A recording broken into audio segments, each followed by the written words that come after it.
Hello my dear friends, तो क्या हाल चाल है आप सभी के? बढ़िया एकदम। मैं आप सभी का स्वागत करता हूँ ट्रिग्नोमेट्री के एक और नए लेक्चर में, जहाँ पे आज हम लोग मिलकर सॉल्व करने वाले हैं एनसीईआरटी की एक्सरसाइज नंबर 1। तो आप लोग कॉपी पेन निकाल लें, क्वेश्चंस को सॉल्व करें। एक आध क्वेश्चन मैं बताऊँगा, नेक्स्ट क्वेश्चन आप प्रैक्टिस करो खुद से। जैसे कि मैंने एक क्वेश्चन बताया, दूसरा क्वेश्चन जो आपको दिख रहा है आपको कैसे सॉल्व करना है वो समझा रहा हूँ। एक क्वेश्चन सॉल्व किया मैंने, आपको समझ आ गया। अब देखो, आप मेरे अगले क्वेश्चन सॉल्व करने से पहले आपको नेक्स्ट क्वेश्चन खुद से अटेम्प्ट करना है, ठीक है? अगर आप खुद से आंसर लेके आते हो तो जो खुशी आपको मिलेगी वो खुशी मेरे सॉल्व करने से आपको नहीं मिलने वाली है, ठीक है? तो ये रहा आपके पास एनसीईआरटी का एग्जाम्पल नंबर 2। क्वेश्चन है, if angle B and angle Q are acute angles such that sine B is equal to sine Q, then prove that angle B is equal to angle Q. तो अब ध्यान से देखिए क्या कह रहा है कि आपके पास दो ट्राइंगल हैं। देखो, आर एक्यूट एंगल्स है। अब इसमें आपको सबसे पहले मान ही लेना है कि मेरे पास दो ट्राइंगल्स है। सबसे पहला काम क्या है कि आपको दो ट्राइंगल बनाने हैं ऐसे क्वेश्चंस में। अब दो ट्राइंगल में एक एंगल बी मेंशन है और एक एंगल क्यू मेंशन है, तो इनको आप एक्यूट एंगल पकड़ा दो। बाकी आप किसी को, इसको ए बोल दो, इसको सी बोल दो, पी बोल दो, क्यू बोल दो, सॉरी आर। ये कर लिया आपने, सबसे पहला काम ये हो गया। अब आपको क्या पढ़ना है? क्वेश्चन पढ़ो। आपसे बोल रहा है कि साइन बी की जो वैल्यू है वो साइन क्यू के बराबर है। साइन बी की वैल्यू किसके बराबर है? साइन क्यू की। तो आपको गिवन है। अच्छा, यहाँ से आपको क्या पता चल रहा है? ये तो गिवन है, ठीक है, ये जो आपको है ये गिवन है, पर आपको अपने अंदर से क्या पता चल रहा है कि ये डेटा गिवन होने से हमें क्या गिवन है? ये डेटा अगर हमें पता है तो हमें ये पता है कि सी ए या ए सी अपॉन में सी बी की जो वैल्यू है वो बराबर है R P upon R Q के। कैसे किया? साइन किसके बराबर होता है? परपेंडिकुलर अपॉन में हाइपोटेन्यूज। साइन क्यू किसके बराबर होगा? परपेंडिकुलर अपॉन में हाइपोटेन्यूज, क्योंकि साइन किसके बराबर होता है? Perpendicular upon. हाँ, तो अब इसको आप थोड़ा सा ऐसा लिख सकते हो, नहीं लिख सकते हो? ए सी अपॉन में P R is equal to C B upon में आर क्यू। बस अगले लाइन में मैंने सिर्फ क्या किया, इसको यहाँ भेज दिया और इसको यहाँ भेज दिया, जस्ट। अब ध्यान से देखो कि अगर मैं इसी में एक लेके रेशियो और आ जाऊँ, कौन सा रेशियो होगा? वो ए बी और क्यू पी का रेशियो। तो मैं ये प्रूफ कर दूंगा कि ये और ये जो ट्राइंगल है वो क्या है? सिमिलर है। और सिमिलर ट्राइंगल है तो ये और ये एंगल क्या होंगे? बराबर होंगे। और ये चीज़ आज से आपको याद भी रखनी है कि अगर दो एंगल्स के साइन इक्वल हैं, है ना, दो एंगल का साइन रेशियो अगर इक्वल है तो वो एंगल आपस में इक्वल होंगे। हाँ, ये याद रखना। फिजिक्स में स्नेल्स लॉ में ये चीज़ें बहुत यूज होंगी। स्नेल्स लॉ पढ़ोगे ना तो वहाँ पे ये चीज़ें यूज होंगी। अच्छा, आगे भी इसमें भी यूज़ है, मैथ में भी यूज़ है। मतलब फिजिक्स में बस बता रहा, समझा रहा था, क्योंकि अपन तो फिजिक्स पढ़ाते हैं, मैथ भी पढ़ाते हैं। मतलब जो मिल जाए वही पढ़ा लेते हैं, क्योंकि जो मिल जाए वही पढ़ाने का क्या मतलब है? क्योंकि देखो भैया, जो मिल जाए वही पढ़ाऊँगा, और पढ़ाने के लिए क्या करना पड़ेगा? पढ़ना पड़ेगा। और पढ़ूंगा तो क्या आएगा? नॉलेज आएगा। दैट्स इट, इसलिए पढ़ाता हूँ, चाहे जो मिल जाए। तो A C upon P R करो। अब देखो हम करने क्या वाले हैं, हम इसको प्रूफ करने वाले हैं कि ये जो दो ट्राइंगल हैं आपस में, ये क्या है? ये हैं आपस में सिमिलर। और सिमिलर ट्राइंगल प्रूफ कैसे करोगे? हम पहले, सबसे पहले स्टेप इसको मान लो कि ये क्या है? ये है के बराबर, या लेमडा बोल दो से, ऐसा मान लो कि ये है लेमडा के बराबर। अच्छा, जब ये लेमडा के बराबर हो गया तो अब अगला स्टेप क्या है? हमें प्रूफ करना है कि जो ए बी है और ये क्यू पी है, इनका रेशियो सेम है। तो A B upon Q P को प्रूफ करना है। तो सबसे पहले आप मानो कि ए बी की वैल्यू क्या होगी? तो हमें पता है from Pythagoras theorem, A B is equal to हो जाएगा सी बी का स्क्वायर माइनस ए सी का स्क्वायर, और इसका रूट निकाल लोगे। समझे? नहीं समझे? मैं समझा ये रहा हूँ कि इस ट्रायंगल्स में अगर मैं ए बी और क्यू पी का रेशियो बराबर कर दूं, किसके बराबर? लेमडा के बराबर, तो मैं ये कह दूंगा कि ये और ये ट्रायंगल सिमिलर हैं। और सिमिलर ट्रायंगल अगर हैं तो उनके ये और ये एंगल बराबर होंगे। तो हमें ये तो प्रूफ करना है, ठीक है? चलो आ जाओ। अच्छा, यहाँ से देखो, A C is equal to P R है ना? तो A C upon C B, A C is equal to क्या हो जाएगा? C B into lambda. A C is equal to क्या हो जाएगा? C B into lambda. तो C B square minus lambda square into C B square. तो C B square common कर लो, अंदर में क्या बचेगा? 1 माइनस लेमडा स्क्वायर, यही तो बचेगा। 1 माइनस लेमडा स्क्वायर, सही तो कर रहा हूँ ना? क्या कुछ गलत है क्या? मेरे हिसाब से कुछ भी गलत शायद तो नहीं है कि गलत है। चलो आगे देखते हैं, अभी गलत होगा तो फिर पकड़ में आएगा ना। चलो अब क्यू पी की वैल्यू क्या हो जाएगी, क्यू पी का स्क्वायर इज इक्वल हो जाएगा क्यू आर का स्क्वायर माइनस आर पी का स्क्वायर। क्यू आर का स्क्वायर किसके बराबर होगा, क्यू आर का स्क्वायर किसी के बराबर नहीं होगा ना, क्यू आर का स्क्वायर, लेकिन जो आर पी है वो lambda square into Q R square के बराबर होगा। कैसे लिखा, यहाँ पे ध्यान से देखो, कहाँ गया ये, आर पी अपॉन में आर क्यू किसके बराबर है, लेमडा के बराबर है। आर पी अपॉन में आर क्यू बराबर है लेमडा के, तो आर पी किसके बराबर हो जाएगा, lambda times of R Q. R P square किसके बराबर हो जाएगा, lambda square into R Q square, वही तो लिखा देखो। तो यहाँ से आपको मिला क्यू आर का स्क्वायर इंटू 1 माइनस में लेमडा का स्क्वायर। अब ध्यान से देखो आपको क्या लिखना है, ए बी का स्क्वायर अपॉन में क्यू पी का स्क्वायर इज इक्वल टू किसके बराबर होगा, वो बराबर होगा सी बी का स्क्वायर 1 माइनस लेमडा का स्क्वायर अपॉन में क्यू आर का square into 1 minus lambda square. ठीक है, तो यहाँ से क्या हो जाएगा, 1 माइनस लेमडा स्क्वायर से 1 माइनस लेमडा स्क्वायर कैंसिल हो जाएगा, तो हमें मिलेगा ए बी का स्क्वायर अपॉन में क्यू पी का स्क्वायर इज इक्वल हो जाएगा सी बी का स्क्वायर अपॉन में क्यू आर का स्क्वायर। तो इसी चीज़ को आप ऐसे भी तो लिख सकते हो कि ए बी अपॉन में क्यू पी इज इक्वल हो जाएगा सी बी अपॉन में क्यू आर के। सॉरी वो लाइट चली गई थी। अब ध्यान से देखो कि आपने प्रूफ कर दिया जो ए बी अपॉन में क्यू पी है वो किसके बराबर है, सी बी अपॉन में क्यू आर के। यानी आप यहाँ से लिख सकते हो क्या, ये देखो ध्यान से, ये देखो, इसको ध्यान से देखो, इसको और इसको ध्यान से देखो।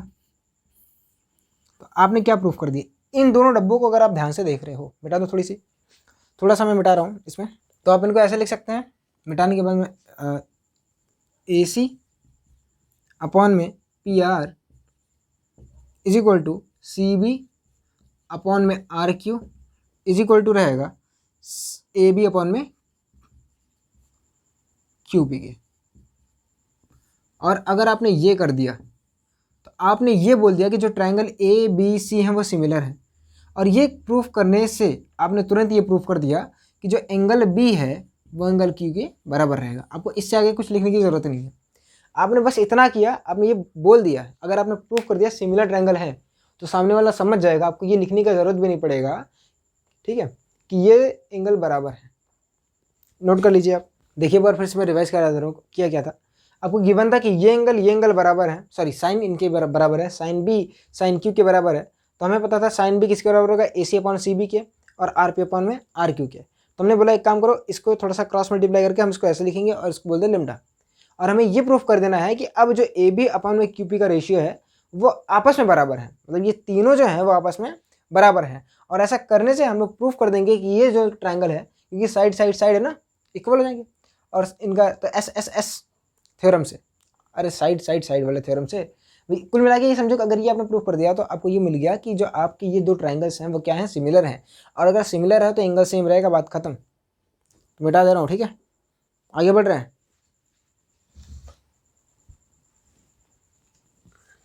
तो आपके पास रहा ये नेक्स्ट एग्जाम्पल नंबर 3। क्वेश्चन ये बोल रहा है कि आपको कंसिडर करना है एक ट्रायंगल ए से बी जिसमें राइट एंगल बन रहा है सी पे। तो सबसे पहले हम लोग क्या करेंगे, हाँ राइट एंगल ट्रायंगल बना लेंगे। तो सबसे पहले काम इस क्वेश्चन में ट्रायंगल में ट्रिग्नोमेट्री में आपको एक राइट एंगल ट्रायंगल बनाना है और सी पे बन रहा है। और आपको अगला चीज़ गिवन है ए बी सी, यानी जो बीच में यानी बी पे आपको एंगल डालना है थीटा, और बचा कौन, ए। ये आपका रहा फिगर। कैसे बनाया, ध्यान से देखो। क्वेश्चन हमको गिवन था कि एक ट्रायंगल ए सी बी है, हमें ए सी बी नाम हमको मिल गया कि ए लेना है, सी लेना है और बी लेना है, ठीक है। अब राइट एंगल कहाँ बन रहा है, सी बी बन रहा है, तो हमने सी पे डाल दी। और बीच में देखो एंगल थीटा कहाँ पे बन रहा है, बी पर बन रहा है, तो बचा कौन, ए। अब आपको प्रूफ करना है कि आपको दिया है ए सी की जो वैल्यू है, सॉरी ए बी की जो वैल्यू है वो है 29, कितनी है 29, और बी सी की जो वैल्यू है वो है 21। तो सबसे पहले आप ये निकालो कि इसकी वैल्यू कितनी आएगी, कितनी आएगी बताओ, कितनी आएगी, ये 29 ये 21, तो बचा कितना, दूसरा वाला कितना आएगा। मेरे हिसाब से आपको ये पाइथागोरस जो ट्रिपलेट है वो याद होना चाहिए कि अगर ये 20 है, सॉरी यहाँ पे ये 21 है तो ये 20 होगा, तभी ये 29 आएगा। पाइथागोरस ट्रिपलेट याद है। देखो कुल मिला के सोचने का तरीका क्या है कि 9 से कितना होगा, 81 होगा, और 1 बन जाए कितना होगा, 1 ही होगा। यानी आप डिवाइड करो, माइनस करोगे ना तो आएगा लास्ट में 0, और 0 किसके स्क्वायर में आता है? 0 किसके स्क्वायर में आता है? कोई ऐसा नंबर है जिसके स्क्वायर में 0 आए? हाँ, ऐसा नंबर जिसके जैसे मान लो आप 10 का स्क्वायर करो, कितना आएगा? 100। 20 का करो 400। तो लास्ट में 0 किस में आ रहा है? ऐसा नंबर जिसके लास्ट में 0 आता है उनके स्क्वायर में भी लास्ट में 0 आता है। तो हमें ऐसा नंबर सोचना है, ऐसा नंबर सोचना है जिसका स्क्वायर करेंगे तो लास्ट में 0, यानी वो या तो 10 होगा या तो 20 होगा। अब 10 तो हो नहीं सकता क्योंकि हमें 21 का स्क्वायर पता है कितना होगा, पता है ना, तो इसलिए अपना क्या आंसर आएगा? 20 आएगा। ये सोचने का तरीका है, आपका अलग हो सकता है, मेरा अलग है भाई, डेमोक्रेटिक कंट्री है ना, तो जो मर्जी वो बोलो, मैं तो समझा रहा था। तो ये हो गया 20, ये हो गया 21 और ये हो गया 29। अब आपको वैल्यू निकालनी है cos square theta plus sine square theta की, डिटरमाइन करनी है। तो करेंगे कैसे? सिंपल है, आपको सबसे पहले कॉस थीटा की वैल्यू निकाल लेनी है। तो इस ट्राइंगल में आप क्वेश्चन अभी ना देखो, सबसे पहले आप कॉस थीटा की वैल्यू निकालो। तो कॉस थीटा किसके बराबर होगा? सबसे पहले आप बताओ, कॉस थीटा किसके बराबर होता है? हाँ, बेस अपॉन में हाइपोटेन्यूज। बेस कौन है? 20 या 21? 21। तो कॉस थीटा की वैल्यू क्या होगी? 21 अपॉन में 29। और आपको बताया था ये कॉस स्क्वायर थीटा है, यानी अब आपको इसका स्क्वायर भी करना है। तो अभी रुक जाओ, भी मत करो, काहे परेशान हो रहे हो, मत करो ना, काहे कर रहे हो। हाँ, अब ध्यान से देखो, अगला कर लो, मतलब आगे कर लोगे, छोड़ो अभी मत रहने दो। साइन थीटा की वैल्यू कितनी आएगी? साइन थीटा क्या होता है? परपेंडिकुलर अपॉन में हाइपोटेन्यूज। परपेंडिकुलर कितना? 20 अपॉन में 29। तो ये हो गया। बस आपको इनकी वैल्यू यहाँ पे रखनी है। तो आप 1 उठाओ, पहला वाला क्या होता है? कॉस स्क्वायर थीटा प्लस में साइन स्क्वायर थीटा। तो कॉस स्क्वायर थीटा किसके बराबर है? ये हो जाएगा 21 अपॉन 29 का होल स्क्वायर, प्लस में ये हो जाएगा 20 अपॉन में 29 का होल स्क्वायर। अब मैं रोक क्यों रहा था बताता हूँ। अच्छा ये बताओ, इसी में थोड़ा सा पाइथागोरस थ्योरम लगाओ। 20 का स्क्वायर प्लस 21 का स्क्वायर किसके बराबर होगा? 29 के स्क्वायर के।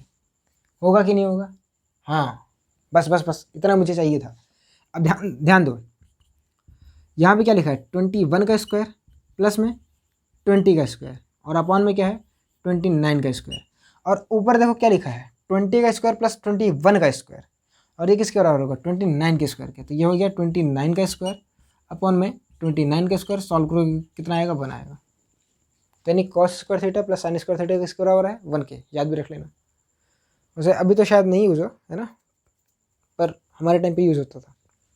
अब सेकंड वाला कैसे करोगे? ऐसे ही सिंपल है, रखो कॉस स्क्वायर थीटा 21 का स्क्वायर अपॉन में 29 का स्क्वायर माइनस में 20 का स्क्वायर अपॉन में 29 का स्क्वायर।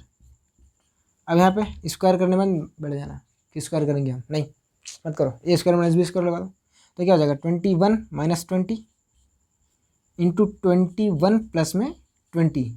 सॉल्व करो 29 का स्क्वायर, तो कितना आएगा? 21 माइनस 21, 21 प्लस 20 41 अपॉन में 29 का स्क्वायर। 29 का स्क्वायर मतलब 20 का स्क्वायर प्लस 21 का स्क्वायर, तो आ जाएगा 841, है ना।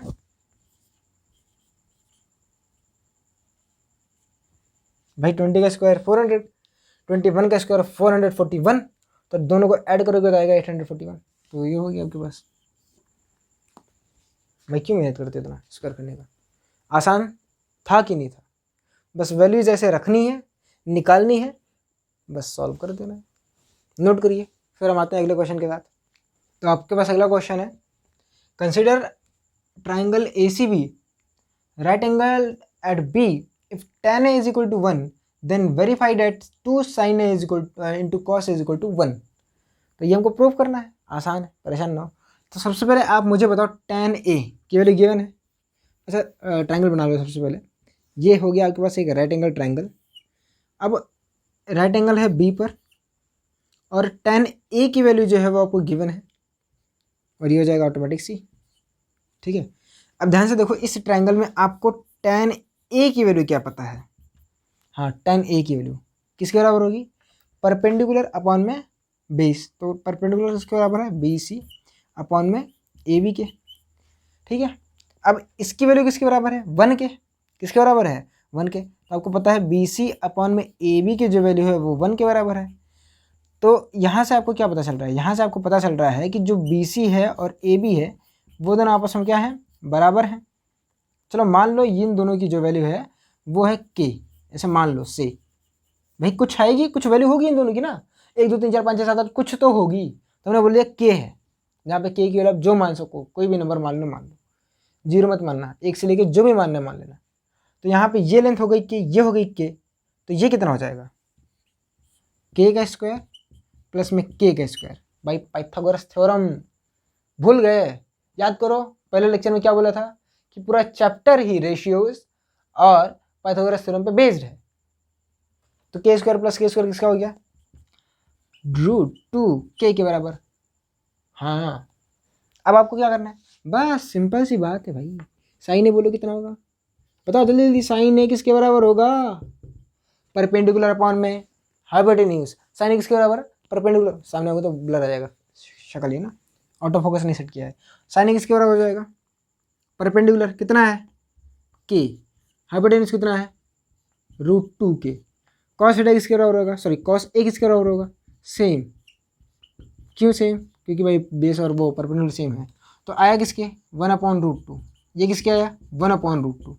इन दोनों की क्या करनी है, वैल्यू रख देनी है, कहाँ पे, ऊपर वाली गिवन इक्वेशन में। तो from 2 sin A into cos A रखो, कितना आया 2 into 1/√2 into 1/√2 is equal to हो गया 1, हेंस प्रूव्ड, ऐसा लिख देना। हाँ क्या लिखना है, हेंस प्रूव्ड। ये आ गया आपका आंसर, नोट कर लीजिए। तो आपके पास है एनसीईआरटी का एकदम एग्जाम्पल नंबर 5, एकदम लास्ट वाला एग्जाम्पल है। क्वेश्चन ये कह रहा है in a triangle OPQ right angle at P। तो आपको राइट एंगल, एक ट्राइंगल बना, सबसे पहले राइट एंगल होना चाहिए, बन गया। राइट एंगल किस पे है, P पे है। OP इज इक्वल टू कहाँ कितना है 7 है, तो OP ये होगा, भैया छोटा बन गया ये वाला। तो OP इज इक्वल टू 7 है और OQ माइनस PQ की वैल्यू कितनी है 1 है, तो ये कितना हो गया 7 सेंटीमीटर।